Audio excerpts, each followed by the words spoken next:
हाँ बच्चों, तो आगे ध्यान दीजिएगा। ईंट मन के तथा स्त्रिया का पार्ट 2 क्या है? विशाल स्नानगढ़ एक आयताकार जलाशय जो चारों ओर से गलियारों से घिरा हुआ था। बड़ा स्नानगढ़ था नहाने वाला, और गलियारे चारों तरफ से घिरा हुआ था, और जलाशय तक जाने के लिए सीढ़ियाँ बनी थी। क्या बनी हुई थी बच्चों? सीढ़ियाँ। याद रखिएगा, ठीक है। अगला पॉइंट है, हड़प्पा सभ्यता के समाधानों में आमतौर पर मृतकों को गतों में दफनाया गया था। उनके साथ मृत भांड और अवशेष मिले।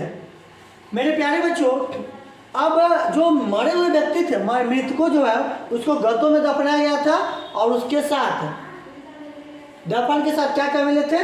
मृत भांड और अवशेष मिले थे, ठीक है। आगे ध्यान दीजिएगा बच्चों, आभूषणों व मानकों को तौलने के लिए बाट का प्रयोग होता था। अब जो आभूषण है, जो गहना है, उसको तौलने के लिए बाट का प्रयोग किया जाता था। यह चट नामक पत्थर से बनाया जाता था। और जो बाट था मेरे प्यारे बच्चों, वो किससे बनाया जाता था बच्चों?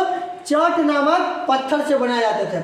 आभूषण और जो मनक रहते थे, मनक यानी कि आपको हम कलश समझिए ना, जो रहता था उसका बनाने के लिए किसका प्रयोग होता था बच्चा?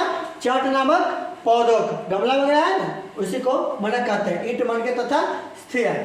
बच्चों, मनकों के निर्माण में प्रयुक्त पदार्थों सुंदर लाल का रंग, देखिए कार्निलियन सुंदर लाल रंग का, जैस्पर, स्फटिक, क्वार्ट्ज तथा सेलखड़ी जैसे पत्थर, तांबा, कांसा तथा सोना जैसे धातुएं तथा शंख, फॉइन्स और पिकी मिट्टी सभी का प्रयोग मनके बनाने में होता था। इनके आकार जैसे चक्राकार, बेलनाकार, गोलाकार तथा खंडित होता था। जो मटका रहता था, जो मनके रहता था, उसका आकार गोल भी रहता था, लंबा भी रहता था, बेलनाकार और गमला के जैसा भी रहता था, ठीक है मेरे प्यारे बच्चों।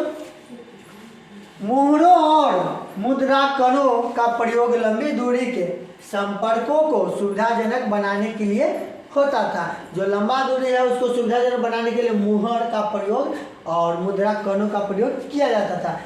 हड़प्पा में पाई जाने वाली लिपि को पढ़ने में विद्वान अभी तक असमर्थ है। ब्राह्मी लिपि उस समय का जो लिपि था बच्चा, उसको अभी तक पढ़ा नहीं जा सकता। तो किस प्रकार से हम समझते हैं? तो चित्र को देखकर भाव व्यक्त करता है। हड़प्पा सभ्यता में देखते हैं हम लोग, जो चित्र बना हुआ रहता है, समझिए ना, जैसे नर्तकी, कोई डांसर है, उसका चित्र बना हुआ, तो उससे हम लोग पता करते थे कि डांस होता, समझिए ना। हड़प्पा की लिपि वर्णमालीय थे।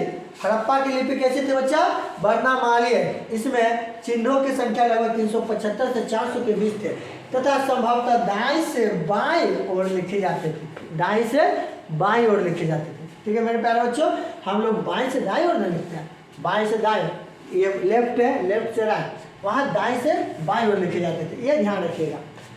हड़प्पा सभ्यता का विनाश मेरे प्यारे बच्चों 2500 से 1750 तक हड़प्पा सभ्यता था, और फिर उसका विनाश हो जाता है। जलवायु परिवर्तन के कारण वनों की कटाई, बाढ़, नदियों का सूख जाना, मार्ग बदलन, भूकंप, बाहरी आक्रमण इत्यादि, विदेशी आक्रमण भी हुआ था। इन सभी कारणों से हमारा जो सभ्यता था, संस्कृति था, हड़प्पा सभ्यता, उसका विनाश हो जाता है। और फिर 250 वर्षों के जो संक्रमण काल था 1750 से 1500 के बीच, उसके बाद एक नए सभ्यता का विकास होता है जिसका नाम था वैदिक सभ्यता। उसका कहानी हम लोग इसमें तो नहीं पढ़ेंगे। आपको अगर जो दरोगा, बिहार दरोगा का तैयारी करना होगा तो आप आकर ज्वाइन कर सकते हैं मेरा ऑफलाइन का क्लास, उसमें आपको सारा बढ़िया से पढ़ाया जाएगा, ठीक है बच्चों।